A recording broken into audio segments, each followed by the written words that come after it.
Mesdames, Mesdemoiselles, Messieurs, bonjour et bienvenue à cette toute première émission d'une série intitulée Technique picturale.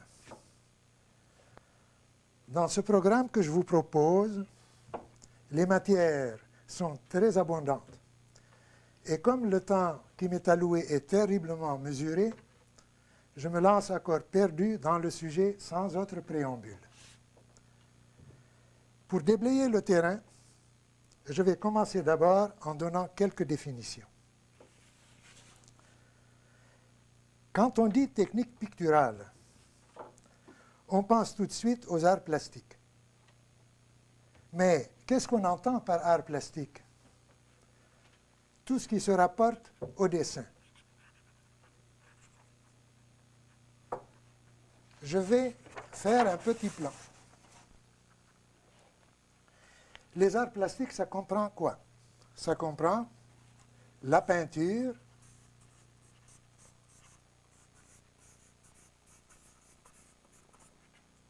la sculpture,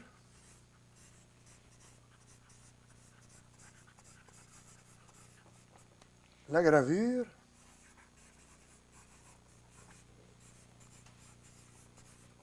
et l'architecture.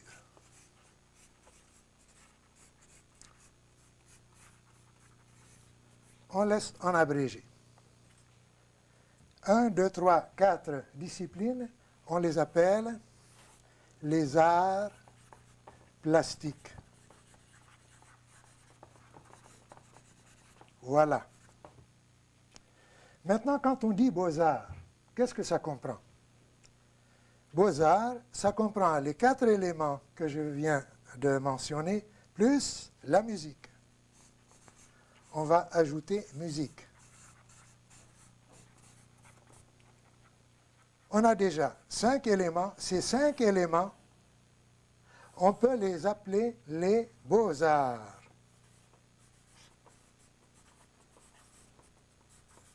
Voilà qui est clair et net, comme l'œil d'un coq. Nous n'allons pas étudier évidemment toutes ces disciplines. Nous allons nous consacrer aux arts plastiques. Donc, il faut procéder par élimination. J'élimine la musique. Quoique, il faut de la musique avant toute chose, mais nous l'aurons peut-être dans le fond.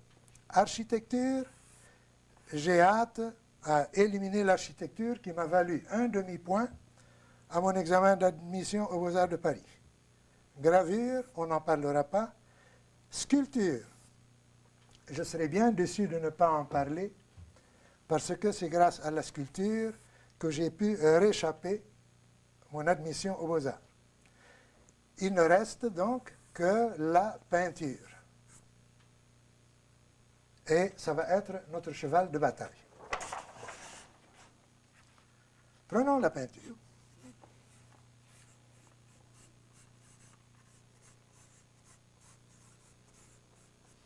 Qu'est-ce que ça comprend? On a la peinture à l'huile, on a la peinture à l'huile, la peinture à l'eau,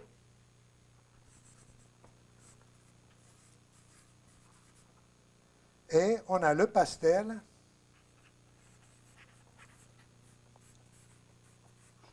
et on a le lavis.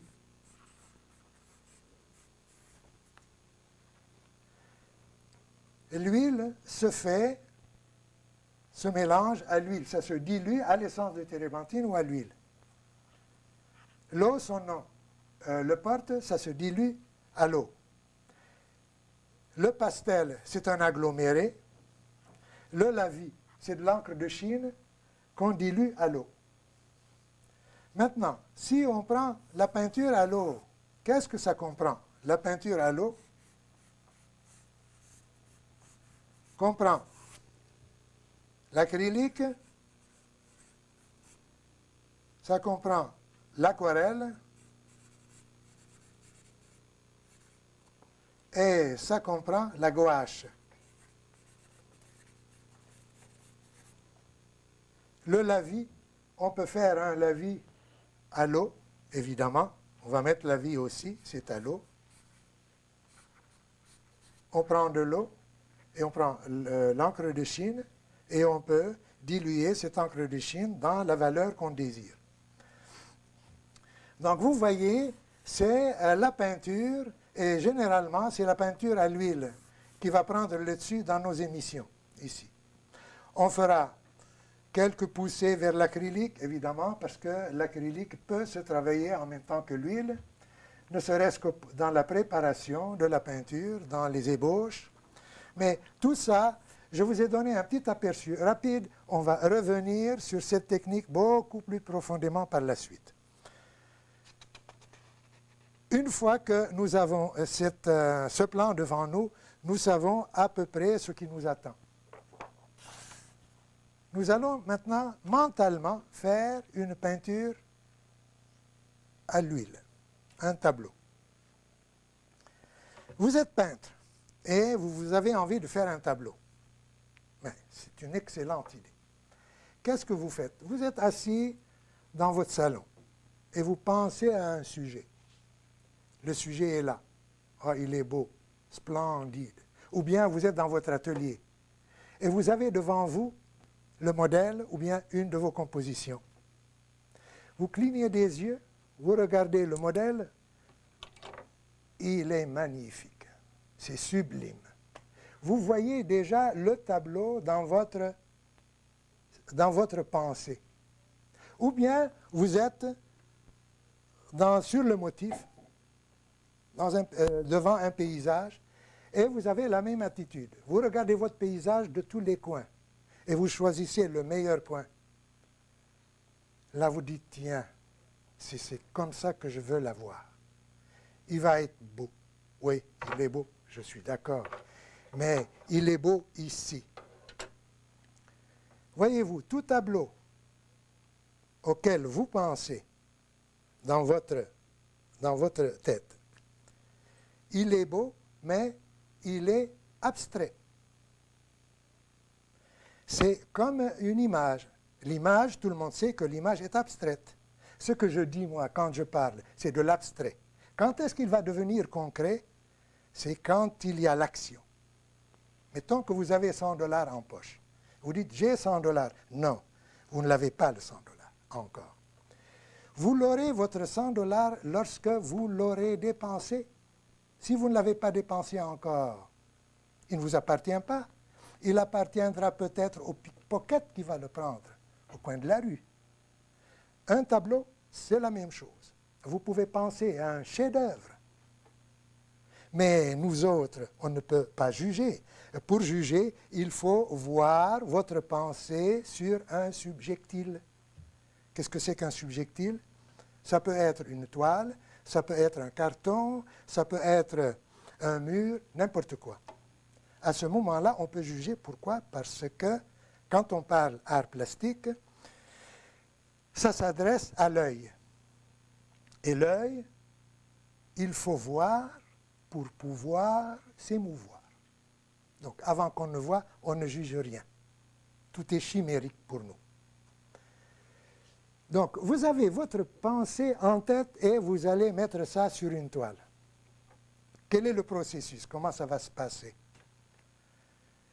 Cette pensée doit couler dans le bras, descendre jusqu'au bout des doigts, et si le doigt tient un fusain ou un pinceau,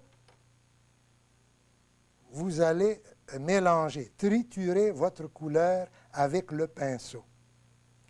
Donc, le pinceau, votre main, cette main-là, c'est l'instrument de votre talent. La main n'est pas le talent, mais c'est son instrument. C'est familier, tous les deux travaillent ensemble. L'un ne peut rien faire sans l'autre. Et puis, vous avez fait votre tableau. Mais c'est à ce moment-là où on va pouvoir juger, mais mon Dieu, vous êtes déçu. Déçu pourquoi? Parce que l'image que vous aviez de ce tableau n'est pas tout à fait ce que je vois devant moi. Alors, qu'est-ce qu'il faut faire? Eh bien, le problème est simple. La technique, ça s'acquiert. Il faut procéder à bien entretenir cette technique-là. Cézanne l'a dit. Pour faire de la peinture, il faut un peu de talent, mais beaucoup de travail et de patience. Mais quand il a dit travail et patience, qu'est-ce qu'il veut dire par là, travail et patience? Travail, ça veut dire technique. Le seul problème d'un peintre est un seul. Il n'y en a pas deux, il n'y en a pas trois. C'est le problème technique. Quand on possède une bonne technique, on peut faire une bonne peinture. Donc, et Cézanne disait toujours, un peintre, c'est comme un maçon, un ouvrier. Donc, il faut qu'on travaille. Vous voulez arriver à un résultat, travaillez, jour et nuit. La pensée, n'importe qui peut devenir artiste, je vous assure. N'importe qui assis dans un fauteuil, il peut penser à un tableau superbe. Donc, on n'a pas de mérite. Le mérite, c'est de le mettre sur la toile et de nous le montrer.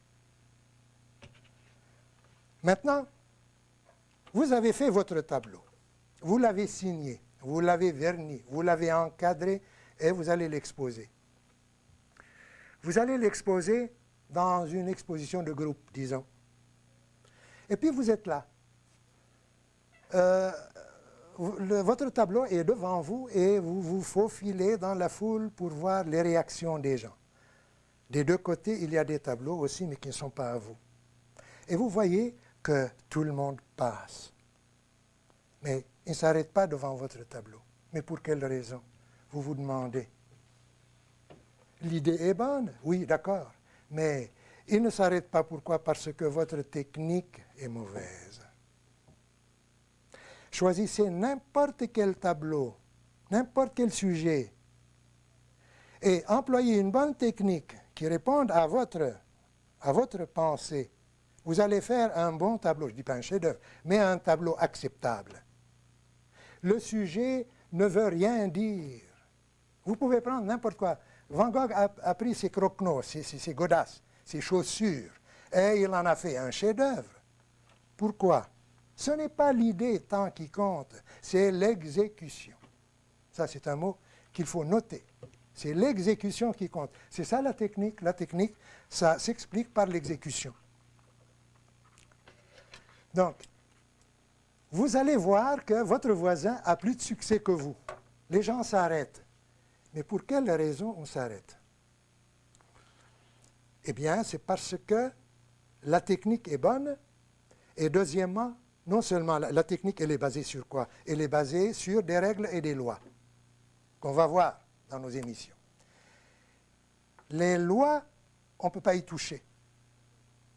Les règles, là, on peut les contourner. Ce n'est pas grave.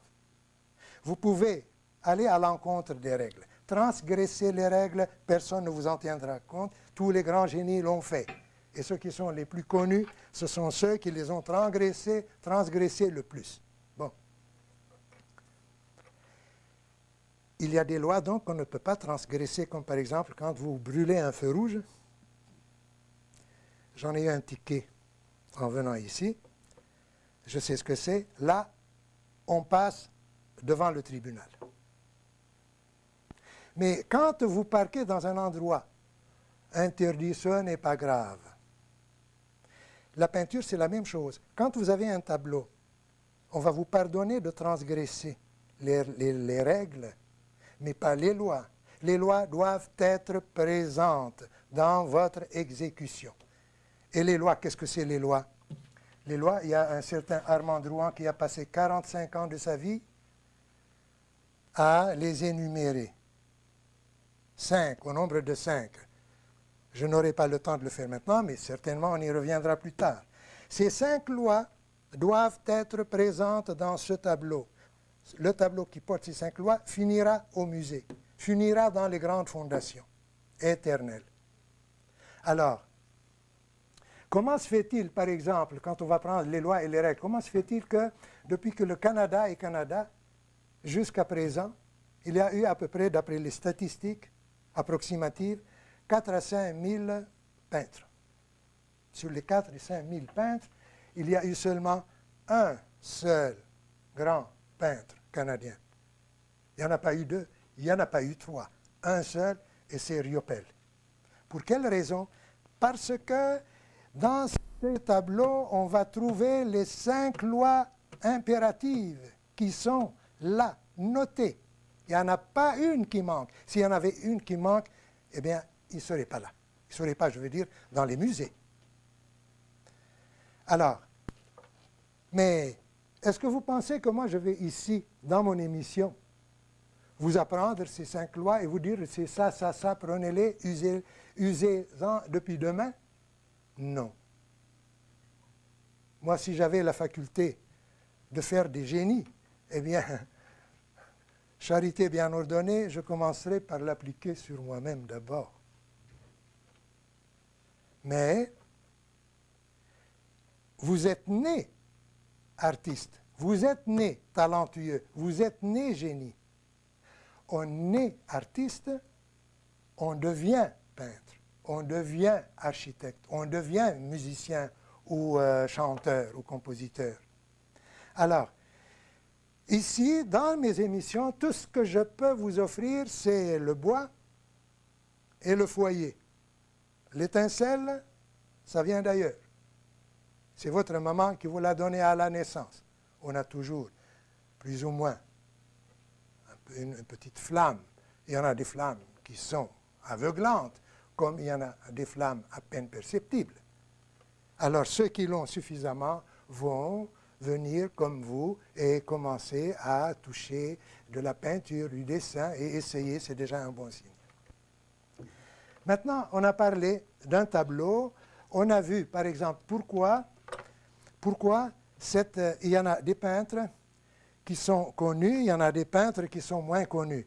On l'a expliqué. Je vais passer maintenant à une question théorique et technique. On parle de technique de la peinture et généralement, on commence d'abord par la théorie et on finit par la pratique, la technique. Pratique et technique, c'est cousin germain. Mais dans le domaine des arts, c'est la contradiction complète. Tout est à rebours. Le peintre qui va aller selon la ligne droite n'ira pas loin. Ceux qui font comme lui sont nombreux, ça va donner une masse moutonnière. Mais celui qui va à l'encontre, alors lui, il va pousser. Mais attention, il faut aller à l'encontre parce qu'on le sent. Il faut être sincère. Le peintre est un créateur de la beauté. C'est un créateur. Ce n'est pas un photographe, un appareil, un objectif qui va prendre la photo. Il va créer la beauté lui-même. Donc, technique et théorie. Il y a l'art en art, la technique l'emporte sur la théorie. Voyez-vous, comme c'est le contraire. On fait d'abord le tableau et ensuite, on va énoncer la théorie. Le monde à l'envers. C'est dans le domaine des arts seulement. Et la preuve, c'est que quand Cézanne est venu dire « Quand la couleur est à sa richesse, la forme est à sa plénitude ». Est-ce qu'il a énoncé cette célèbre phrase comme ça? Non. Il a vu dans ses recherches, dans ses tableaux, que quand les couleurs sont justes, les tonalités sont justes, eh bien, la forme y est. C'est-à-dire, quand vous choisissez en termes vulgaires, quand vous donnez les tons justes, la ressemblance y est. Donc, la technique a commencé et ensuite, la théorie est venue après. Maintenant, l'impressionnisme. Est-ce que vous pensez que l'impressionnisme a été... C'est de la même façon. Il y a eu d'abord l'impressionnisme et ensuite, il y a eu la théorie qui est venue après. Et comment c'est né? Oh, chacun raconte une histoire. L'impressionnisme est né avec Jonkin, l'autre, l'impressionnisme est né des aquarellistes Husserl d'Angleterre. Non. L'impressionnisme est né dans la forêt de Fontainebleau. Renoir, qui était là, qui peignait. Il manquait de noir. Il a pris le bleu et il a remplacé le bleu par le noir. Et c'est comme ça que l'impressionnisme est né.